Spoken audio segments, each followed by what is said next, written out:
Smart commerce and management hub. Smart commerce and management హబ్లో important MCQ series చూద్దాం. ఇవాళ నుంచి యూజీసీ నెట్ ఎగ్జామ్ వస్తుంది కదా త్వరలోనే. Which one of the following factors is not a factor in case of wide span of management? Wide span of మేనేజ్మెంట్లో factors ఉన్నాయి కదా, రకరకాల ఫ్యాక్టర్స్. ఈ ఫ్యాక్టర్స్లో ఇది ఒకటి ఫ్యాక్టర్ కాదు అంటున్నారు.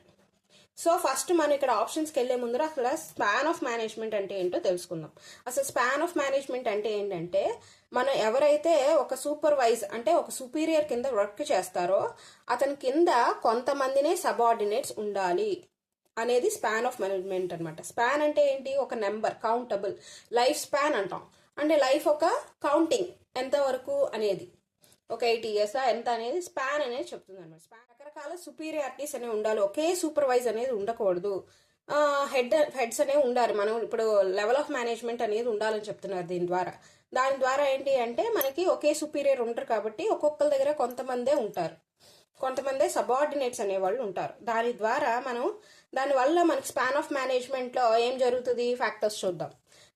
Fast changes in external environment. ఎక్స్టర్నల్లోను ఇంటర్నల్ ఎన్విరాన్మెంట్లో changes వచ్చేస్తాయా?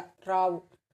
Well defined plans for repetitive operations. Repetitive operations అంటే రిపిటేటివ్గా బిజినెస్ ఆపరేషన్స్ జరుగుతున్నప్పుడు ఈజీగా ప్లాన్ చేయడానికి ఉంటుంది. అవును, ఎందుకంటే సబార్డినేట్స్ అనేవారు కొంతమందే ఉన్నారు కాబట్టి నీకు ఈ వర్క్ అలాట్ చేస్తున్నాం, నీకు ఆ వర్క్ అలాట్ చేస్తామని కరెక్ట్గా అలాట్ చేయగలం.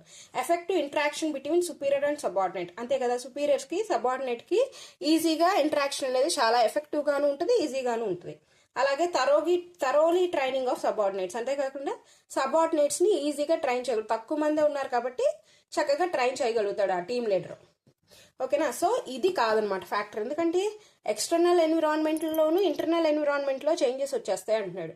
ఇంటర్నల్ ఎన్విరాన్మెంట్లో చేంజ్ రావచ్చు కానీ ఎక్స్టర్నల్ ఎన్విరాన్మెంట్లో రాదు కదండి. సో ఇది నాట్ ఏ ఫ్యాక్టర్ అనమాట. ఓకేనా? Thanks for watching.